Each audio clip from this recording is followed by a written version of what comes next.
Au cours des discussions entre internationales, le Parti social-démocrate allemand était apparu le plus déterminé dans le refus de l'action commune, et le Parti communiste allemand le plus obstiné dans la recherche d'accords.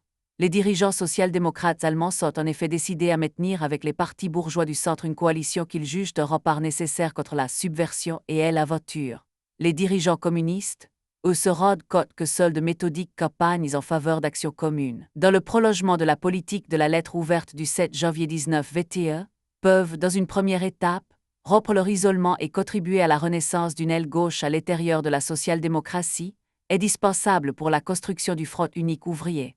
L'orientation résolue des militants communistes vers le travail au sein des syndicats réformistes commence à porter ses fruits avec le mouvement de reprise des grèves économiques. Surtout, l'année 1922 est dominée par la renaissance de mouvements des conseils d'usine où les communistes exercent une influence réelle et parfois prédominante. Le développement des organes du front unique, né de la Révolution de novembre et de ses lendemains les conseils d'usine, avait déjà joué un rôle important dans la première phase du mouvement révolutionnaire en 1918 ou 1919, spécialement dans la Ruhr et l'Allemagne moyenne, où ils avaient été à la tête de la grande grève de mars 1919. Le reflux du mouvement soviétique, des conseils ouvriers après la répression et l'élection de la Constituante et le passage au premier plan des revendications économiques, en avait fait l'enjeu de conflit entre l'aile droite et l'aile gauche du mouvement ouvrier et syndical.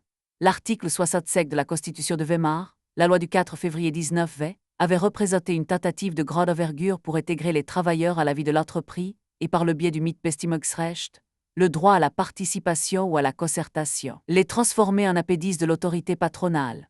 Compétents en matière d'administration et de politique générale de l'entreprise, de conditions de travail, d'embauche et de licenciement, ils constituaient également la base électorale de la partie ouvrière des membres du Conseil économique du Reich. En pratique, dans les premières années de leur existence légale, ils n'avaient guère été plus que de simples doublures confirmées par l'élection des bureaucraties syndicales.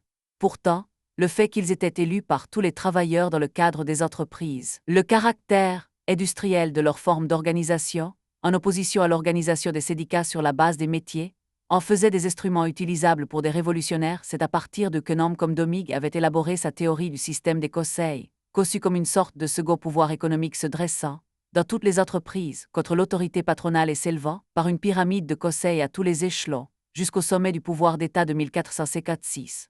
Sur le plan purement politique, indépendants de gauche et communistes avaient attaché beaucoup d'importance au fait que les élus des conseils d'usine aient été obligatoirement des travailleurs salariés de l'entreprise intéressée, ce qui éliminait ipso facto les permanents syndicaux et faisait des membres des conseils des responsables très sensibles à la pression venant de leur base. Les communistes allemands, conformément à la stratégie de l'Internationale et à la résolution sur les conseils d'usine votée au cours de son deuxième congrès, placent la lutte pour et autour des conseils d'usine au centre de leurs préoccupations stratégiques dans leur travail d'entreprise. Au cours du congrès de novembre 1920, à la veille de la fusion, les délégués du KPD avaient entendu, puis discuté, un important rapport de Brandlöf sur cette question. Les conseils d'usine devaient constituer l'instrument de la lutte des travailleurs pour leur contrôle sur la production, le recensement, la comptabilisation, l'enregistrement, qui aidait les travailleurs à prendre conscience de la nécessité d'abattre le régime capitaliste et les préparait en même temps aux tâches qui allaient leur incomber avec la victoire de la dictature du prolétariat. Encore était-il pour cela nécessaire que les conseils d'usine échappent aux bureaucrates syndicaux et deviennent endocentiques organes du front unique ouvrier. Une telle transformation n'était possible que par la lutte ouvrière pour un véritable contrôle et contre l'organisation du chômage par le patronat. Par la fédération des conseils et leur centralisation se réalisait la constitution de la classe, en tant que telle dans un réseau de conseils qui lui permettait de dresser ses propres positions face à l'autorité patronale et de contribuer ainsi à la lutte pour le pouvoir politique. Luttant sur deux fronts, aussi bien contre les appareils syndicaux, qui cherchaient à se subordonner les conseils par l'intermédiaire des élus sur liste syndicale, que contre les militants unionistes ou anarcho-syndicalistes, qui voulaient faire des conseils d'usine des organisations originales. Concurrentes des syndicats, les communistes s'étaient particulièrement attachés, à partir de 1919, à l'organisation de conseils d'usine sur des perspectives révolutionnaires, et au développement des luttes ouvrières de caractère économique par leur intermédiaire. À l'organisation officielle des conseils d'usine, filiales syndicales et éléments de base du système électoral du Conseil économique, que présidait à Berlin l'ancien commissaire du peuple indépendant Emile Banff, il s'employait à opposer les congrès locaux et régionaux de conseils d'usine, seuls susceptibles à leurs yeux de briser le cadre réactionnaire et bourgeois des pouvoirs, dans une seule entreprise et de conduire élus émandant à se poser les problèmes de leur contrôle et de leur action au niveau de la lutte de classe dans l'ensemble du pays. À la fin de 1922, Il dispose de réseaux solidement implantés dans plusieurs milliers de conseils d'usines, suffisamment en tout cas pour être capable de convoquer, au mois de novembre de cette année, un congrès national des conseils d'usines qu'il contrôle et aspire de bout en bout. La même politique de front unique ouvrier et l'effort pour constituer la classe en tant que telle dans ses organismes propres, démocratiquement élus et contrôlés par elle, inspire l'effort du Parti communiste pour créer, multiplier et développer l'activité des comités de contrôle contre l'ochus des prix et de lutte contre la spéculation. Ces organismes, souvent constitués à l'initiative des conseils d'usine, élus parfois par des assemblées de travailleurs ad hoc, se proposent de mobiliser les ouvriers, et particulièrement ouvrières et ménagères, en tant que consommateurs, organisent pétitions, manifestations, et parfois expéditions punitives, assurent avec les conseils d'usine, les ouvriers en tant que producteurs liaison, informations réciproques et soutien mutuel, en un mot cherchent à organiser une lutte concrète contre la vie chère. À travers ces comités de contrôle, le Parti communiste dispose d'instruments dont la dimension est certes loin d'être comparable à celle des syndicats, mais qui lui permettent cependant, à la fin de 1922, d'intervenir dans les luttes économiques quotidiennes que nourrit l'aggravation incessante de la situation économique et sociale. Il en va de même des comités de chômeurs. Les organisations syndicales leur offrent des assurances et une solidarité matérielle, mais celles-ci se dévaluent tous les jours du fait de l'aggravation de la crise et de la hausse des prix. Surtout, elles n'offrent aux chômeurs aucune perspective de lutte. À travers les comités d'usine, les communistes s'efforcent de faire à chaque instant la démonstration que c'est le capitalisme qui porte en dernière analyse la responsabilité du chômage. Les chômeurs s'organisent souvent parallèlement à eux, ou en comités locaux qui demeurent en étroite liaison avec eux.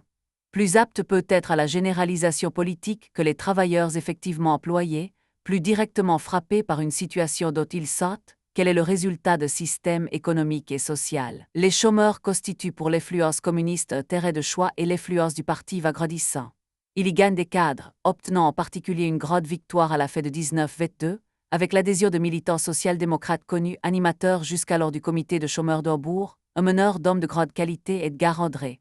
Le front unique dans les grèves. L'ultimatum de l'entente exigeant l'équilibre dans le budget du Reich, condition de sa solvabilité et du paiement des réparations, rend nécessaire du point de vue gouvernemental de sévères mesures fiscales et de rigoureuses économies. Parmi les premières corporations touchées se trouvent les cheminots, dont 20 000 doivent être licenciés, tandis que doit être augmentée la durée du travail des autres. La réaction est vive et c'est une fédération indépendante d'employés des chemins de fer, organisation apolitique, qui lance le 1er février 1922 un ordre de grève de protestation contre les projets gouvernementaux. Le gouvernement réplique énergiquement, par décret-loi. Le président de la République prive les cheminots, employés de l'État, du droit de grève et les menace de graves sanctions s'ils passent outre. Le combat défensif des seuls cheminots revêt alors un caractère plus général. Il s'agit désormais du droit de grève des salariés de l'État, et par conséquent du droit de grève en général. C'est ce qu'explique immédiatement le Parti communiste qui, le 1er février, s'adresse à tous les partis ouvriers et syndicats en leur proposant une action en commun pour la défense du droit de grève. Le 4 février, cependant, la DGB et l'AFA, ainsi que les organisations de cheminots affiliés, condamnent l'initiative de la Fédération indépendante et appellent les grévistes à reprendre le travail. En fait, la majorité des cheminots, ouvriers ou employés de l'une et l'autre centrale, ont suivi depuis le 2 février le mot d'ordre de grève, les responsables s'inclinant généralement devant la poussée de la base et déclenchant eux-mêmes le mouvement. L'appel des syndicats social-démocrates n'a rencontré que faible écho. La grève continue, avec le soutien du seul KPD, qui convoque assemblée démocratique et une meetings de soutien, mobilise ses militants pour la solidarité matérielle. Sur ces éducations, la fédération initiatrice de la grève s'adresse publiquement aux deux partis social-démocrates et aux deux centrales syndicales pour leur poser le problème dans toute sa brutalité, puisque les légitimes revendications des cheminots sont repoussées par le gouvernement qu'appuie la majorité des députés, les ouvriers en grève n'ont aucune perspective de vaincre dans ce cadre. Syndicats et partis ouvriers sont-ils prêts à constituer, au besoin, un gouvernement ouvrier, qui se fixerait pour tâche de satisfaire les revendications élémentaires des travailleurs? Comme la réponse est négative, la Fédération se résigne à donner l'ordre de la reprise du travail pour le 7 février, se contentant en échange d'assurances concernant les licenciements. La presse communiste commente longuement la grève des cheminots dans toutes ses péripéties, s'efforçant de démontrer non seulement que les partis et syndicats réformistes refusent de défendre sérieusement les revendications ouvrières élémentaires, mais aussi que toute lutte qui demeure cantonnée sur le terrain économique et n'arrive pas à s'élargir à l'ensemble de la classe est vouée à l'échec. L'offensive gouvernementale et patronale se poursuit dans les autres secteurs et provoque bientôt d'autres réactions ouvrières. D'abord dans la métallurgie, où le patronat cherche à imposer 48 heures hebdomadaires au lieu de 46. Le 17 mars, ce sont les métallos de Munich qui se mettent en grève contre cette menace. Ceux de Nuremberg, Stuttgart, Francfort-sur-le-Main les suivent bientôt, et le 22 mars. On dénombre environ 150 000 grévistes dans la métallurgie. Cette fois, le DMV, syndicat des métaux adhérents à la DGB, soutient les ouvriers en grève sans reprendre le mot d'ordre à Sokot ni le généraliser à l'échelle du pays. Du côté patronal, on est décidé à employer les grands moyens, appel aux briseurs de grève de la technique Notilf et menace de sanctions contre les grévistes, notamment par des licenciements massifs. Le KPD souligne que l'action défensive des métallos concerne l'ensemble de la classe ouvrière. Appelle à son élargissement aux autres corporations pour lutter contre une menace qui concerne tous les travailleurs. Il organise des manifestations de solidarité et surtout l'aide financière qui doit permettre aux métallos de tenir une grève que les bureaucraties syndicales sont à l'évidence décidées à laisser pourrir. Les dirigeants syndicaux des métallos se gardent bien en effet de tout ce qui pourrait apparaître comme une tentative de briser une grève que la base poursuit avec cette détermination. Toutes les solutions arbitrales sont soumises au vote des grévistes. Elles sont repoussées pendant des semaines avec d'énormes majorités. Par exemple, la Segod, dans le district de Stuttgart, est rejetée au vote secret par 40 654 voix contre 1892. L'acharnement de la lutte contribue au durcissement de l'attitude dans d'autres secteurs. À la mi-avril, les ouvriers agricoles de Thuringe et de la région de Halmersburg font grève pendant une semaine. Les manifestations organisées au lendemain de la conférence des Trois internationales sont marquées du sceau de cette combativité. 150 000 personnes se rassemblent le 20 avril au Lustgarten à l'appel du KPD et de l'USPD. De nombreuses organisations locales passent outre au refus de manifestations communes décidées par le Parti social-démocrate. La grève des municipaux de Berlin qui éclate sur ces entrefaites aggrave la tension. Contre une manifestation devant l'hôtel de ville, le 2 mai, la police fait usage de ses armes, il y a 4 morts et 25 blessés. Le KPD propose en veille aux autres organisations une grève générale de protestation de 24 heures. Finalement, la grève des métallos se termine, après presque 2 mois, par un compromis positif pour les ouvriers. Seul résultat possible à partir du moment où leur mouvement est resté isolé, la durée du travail est bien portée à 48 heures hebdomadaires, mais les 2 heures ajoutées seront rétribuées comme heures supplémentaires. L'intervention du KPD dans les grèves qui se sont succédées depuis le début de l'année n'a pas été suffisante pour entraîner l'organisation d'une résistance de l'ensemble des travailleurs allemands à l'offensive du patronat et de l'État. Elle a contribué cependant à renforcer son influence. Les communistes ont pris la majorité dans d'importantes organisations syndicales, chez les cheminots à Berlin avec Ingeschk et à Leipzig, dans le bâtiment à Berlin avec Käse et à Düsseldorf, dans la métallurgie à Stuttgart. Par 29 voix contre 18, ils prennent la tête du cartel local d'Erfurt. Cela ne va pas sans rude bataille. Au congrès des travailleurs du bâtiment qui se tient à Leipzig au début de mai, les dirigeants syndicaux font valider les mandats des délégués de Berlin et de Leipzig. Acquis au KPD, les communistes refusent de s'incliner devant ce qu'ils considèrent comme une violation de la démocratie syndicale. Plus de 2000 ouvriers du bâtiment de Leipzig et de ses environs, dirigés par Ecker, envahissent la salle du congrès en signe de protestation et tentent de le faire revenir sur sa décision. Les dirigeants finissent par replier le congrès à Altaburg, où il pourra se dérouler dans l'ordre, les communistes de la minorité n'ayant plus le soutien de la rue. Mais au 11e congrès de la DGB qui se déroule à Leipzig. Du 19 au 24 juillet, les propositions des communistes rencontrent un large assentiment parmi les délégués qui suivent en général la majorité. C'est par 345 voix contre 327 qu'est condamnée la politique de la communauté de travail, et par une majorité plus large encore qu'est voté le principe de la réorganisation de la DGB sur une base industrielle, rendant possible le démantèlement des syndicats corporatistes de métiers qui constituent les bastions de la bureaucratie réformiste.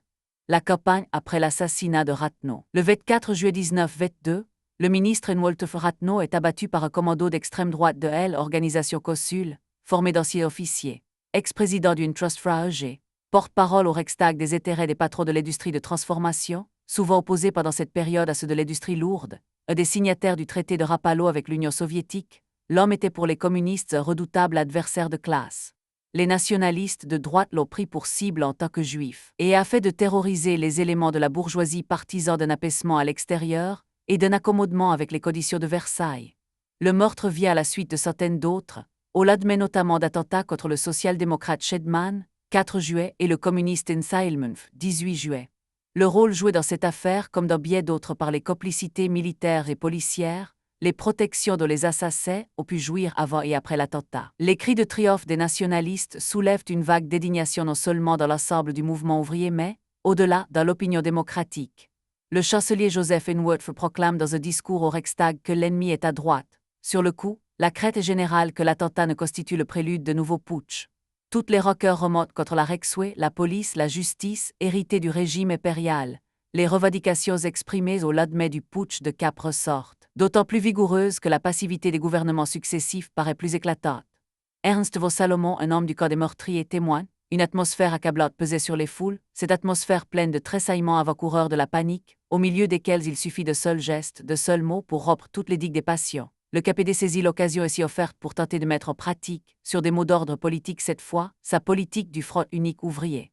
2 heures après la nouvelle de l'assassinat, la centrale s'adresse par écrit aux 2 partis social-démocrates en leur proposant une rencontre pour décider de mesures concrètes à prendre, et formulant dans ce but aux mots d'ordre: interdiction de toute réunion nationaliste, dissolution de toutes les organisations monarchistes et nationalistes, révocation de tous les officiers monarchistes de la Reichswehr et de la police ainsi que des hauts fonctionnaires et magistrats connus pour leurs opinions nationalistes, démission du ministre Engesloff et renvoi du général Vossicht, arrestation de Ludendorff, Eschrich et autres dirigeants de l'Orgec, amnistie pour tous les travailleurs révolutionnaires, interdiction de la presse monarchiste qui appelle au meurtre et à la lutte contre la République, création de tribunaux spéciaux, formés d'ouvriers employés, fonctionnaires syndiqués, chargés de faire arrêter et de condamner tous les actes graves inspirés par les monarchistes et les ennemis des travailleurs, application énergique des accords de Nb et Leffelf, en particulier le point 8, concernant les formations ouvrières de défense, levée du décret-loi du 24 juillet sur l'état d'exception et adoption de décret-loi, dans le sens des 9 points précédents, dirigés exclusivement contre les monarchistes et dont l'application ne soit pas confiée aux autorités centrales dans les États. Constitution, pour veiller à l'application de ces mesures, d'organismes de contrôle des ouvriers, employés et fonctionnaires qui seraient élus par un congrès des conseils d'usine constitué sur la base d'assemblées de conseils d'usine à convoquer sur le champ. Le KPD suggère en outre aux 2 autres parties de se mettre d'accord sur un mot d'ordre de grève générale dans tout le pays jusqu'à satisfaction intégrale des revendications. La situation est telle, et pour le SPD, tel le danger de débordement qui naîtrait d'une alliance entre le KPD et les indépendants, que les dirigeants du SPD acceptent immédiatement la rencontre proposée, qui a lieu le même jour à minuit. Les organisations représentées KPD, USPD, SPD, AFA et Commission générale des syndicats de Berlin lancent le mot d'ordre de manifestation de rue pour le lendemain 25 juillet comme préambule d'une campagne commune à préparer au cours de rencontres ultérieures. Le même jour, sous les coups de boutoir des orateurs communistes, particulièrement de Woltschef, le congrès de la DGB de Leipzig décide lui aussi de s'engager dans un front uni pour la défense de la République et proclame le mot d'ordre de grève générale d'une demi-journée avec manifestation et une meetings pour le mardi 27 juillet.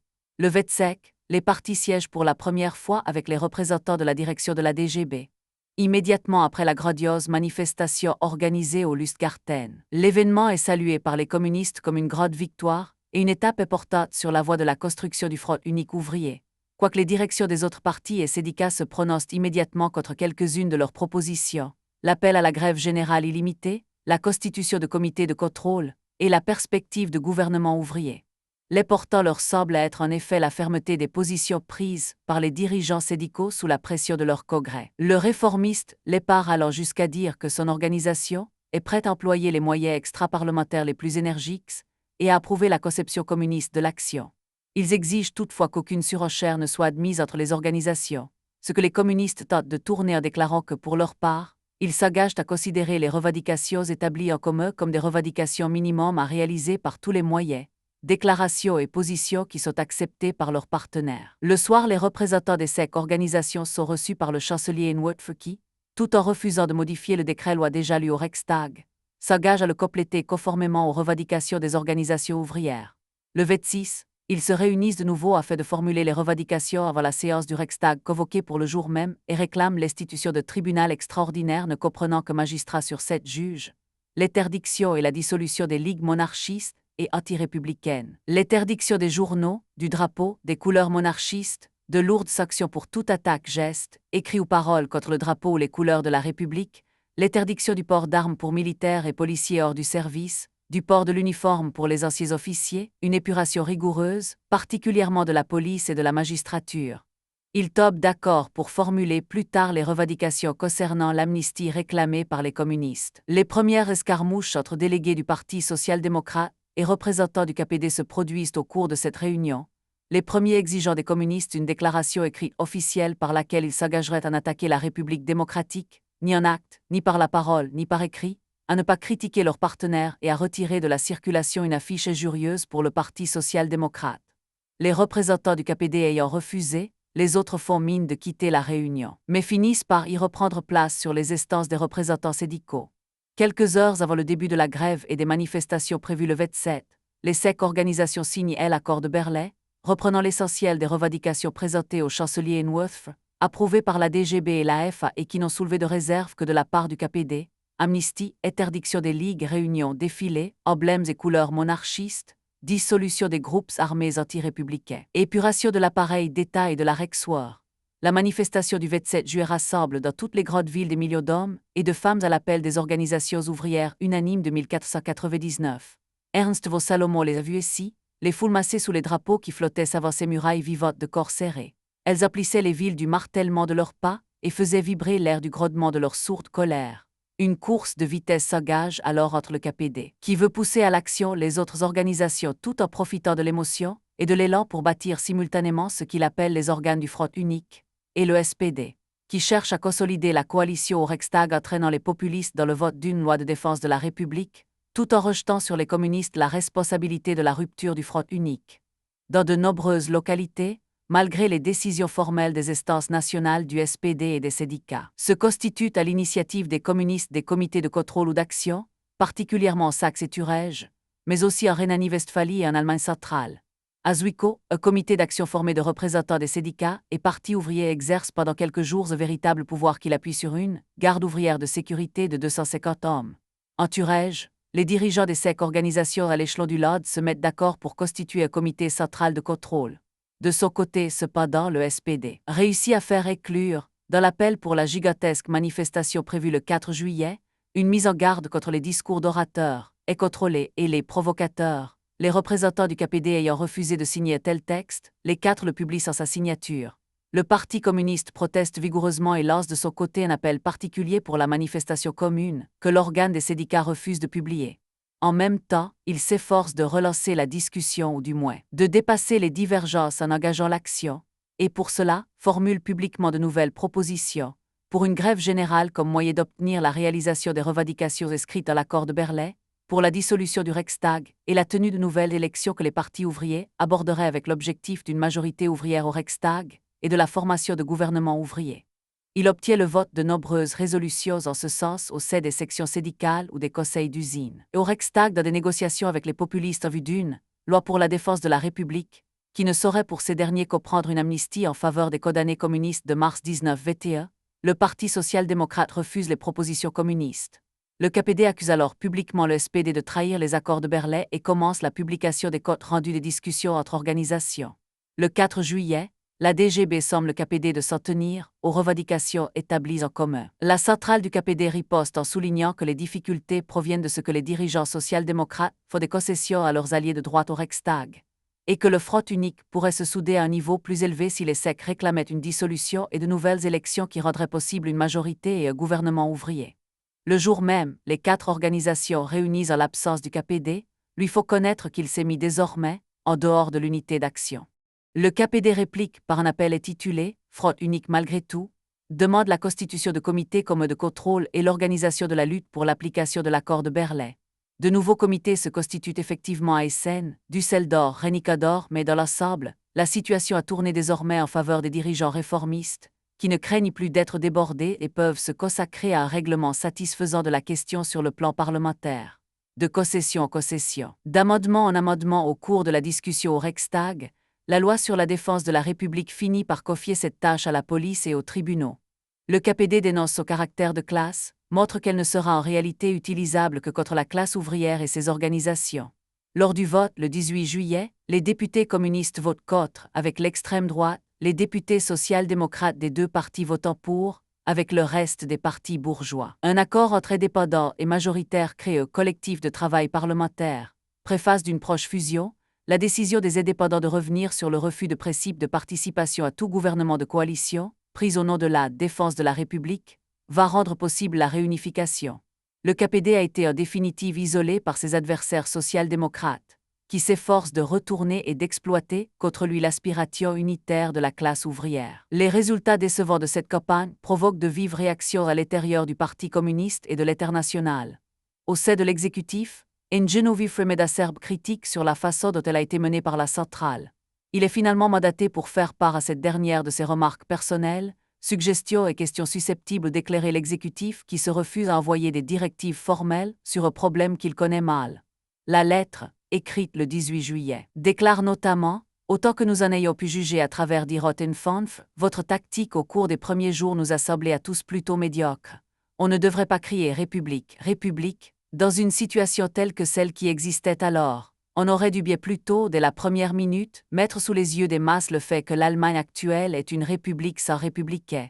Dans ce moment d'excitation, il fallait montrer aux larges masses ouvrières, qui ne sont pas tant concernées par la République que par leurs intérêts économiques, que la République bourgeoise non seulement n'offre aucune garantie aux intérêts de la classe prolétarienne, mais que surtout dans de telles circonstances, elle offre au contraire la forme la meilleure pour l'oppression des masses ouvrières. Il ne fallait pas emboucher la même trompette que les social-démocrates ou l'USP. Le front unique ne doit jamais, jamais porter à tête à l'indépendance de notre agitation. C'est pour nous une condition sine qua non. Nous sommes prêts à entrer en pourparlers avec les gens de l'USP et du SPD, mais pas en parents pauvres, en tant que force autonome conservant toujours sa physionomie propre et exprimant toujours devant les masses et de A à Z l'opinion du parti. Il suggère que le parti prenne l'initiative devant le refus d'action des autres organisations ouvrières et lance lui-même un mot d'ordre de grève d'au moins 24 heures. La position de Geneviève coïncide largement avec celle qu'exprime au même moment Maslow, Ruth Fischer et les autres dirigeants de la gauche allemande, pour qui les dirigeants n'ont eu en vue que des accords de sommet et portent ainsi la responsabilité d'avoir isolé des masses le Parti communiste et cautionné la trahison social-démocrate. L'affaire prend l'allure d'une crise avec la réunion de la centrale qui suit l'arrivée de la lettre de Geneviève. Klein, qui, en tant que représentant de l'exécutif, siège avec les dirigeants allemands, y attaque violemment la politique suivie jusque-là, affirme que le refus de la centrale de reconnaître ses erreurs ouvrirait dans le parti une crise d'une exceptionnelle gravité. Il se déclare en tout cas décidé, sur ce point, à se solidariser avec les critiques de la gauche et Maslow et Ruth Fischer. Devant ce qu'Ernst Meyer qualifie de véritable chantage, la centrale s'incline, seul Woltscheffer responsable du travail syndical, ce qui n'est pas un hasard demeurant aux côtés de Meyer. Klein va réitérer ses attaques le lendemain 23 juillet devant le comité central. Mais Ernst Meyer se bat énergiquement et la porte, et Maslow restant en minorité avec 4 autres gauchistes à voter contre la résolution, cependant qu'une dizaine de membres se quota, avec Klein, de voter pour la partie de la résolution Meyer qui énumère les tâches à venir, et de s'abstenir sur le reste. L'incident est révélateur de l'influence qu'exerce dans la centrale un représentant de l'exécutif, mais aussi de la résistance qu'il y rencontre. Il indique surtout combien l'alliance de la gauche allemande avec Geneviève et les gauchistes de l'exécutif constitue pour la centrale un danger permanent et grave, d'autant plus que les dirigeants allemands sont toujours prêts à reconnaître des erreurs qu'ils ne pensent pas avoir commises pour éviter une crise avec l'exécutif. Or, le demi-échec de la campagne menée après l'assassinat de Rathenau renforce dans le parti l'audience de la gauche, accroît les méfiances de nombreux militants à l'égard d'une direction soupçonnée une fois de plus d'être passive. De nouveau réapparaît au sein du parti la fameuse théorie de l'offensive, et la centrale, comme le révèle Röhm, est bombardée de résolutions réclamant un appel à la grève générale ou à l'assaut de la préfecture de police. On peut en voir une preuve dans l'initiative des dirigeants du district de Berley-Brodebourg, qui organise le 15 octobre l'attaque contre une réunion publique d'extrême droite tenue au cirque Busch. La police intervient avec énergie, il y a 50 blessés dans les assaillants communistes et un tué. Dans les jours qui suivent, le gouvernement fait opérer plus de 50 arrestations, parmi lesquelles celle de Brandlöf, Talémé, Pfeffer, et perquisitionne à Die Rote Fahne le 16. Les journaux annoncent que les militants arrêtés seront poursuivis pour attentat à la paix civile et passibles de 15 ans de travaux forcés. Mais cette fois, l'exécutif, malgré les critiques qu'il formule contre la centrale allemande, n'est pas du côté des gauchistes, et Geneviève dira au 4e Congrès mondial de l'Internationale que l'organisation berlinoise n'a pas montré son aspect le plus brillant dans cette affaire. La véritable défaite est ailleurs, dans les usines et dans les rues, dans le découragement qui s'étend et rend plus apparente l'exaspération d'une minorité prête à agir. La social-démocratie vient de faire une fois de plus la preuve qu'elle ne veut à aucun prix rompre la coalition avec les partis bourgeois et qu'elle est décidée à user de tout son poids pour empêcher que ne s'engagent de grands combats de classe. Fort de cette assurance, renforcée par l'échec des grèves ouvrières économiques du printemps et de l'été, les partisans de la manière forte et de la contre-offensive peuvent aller de l'avant.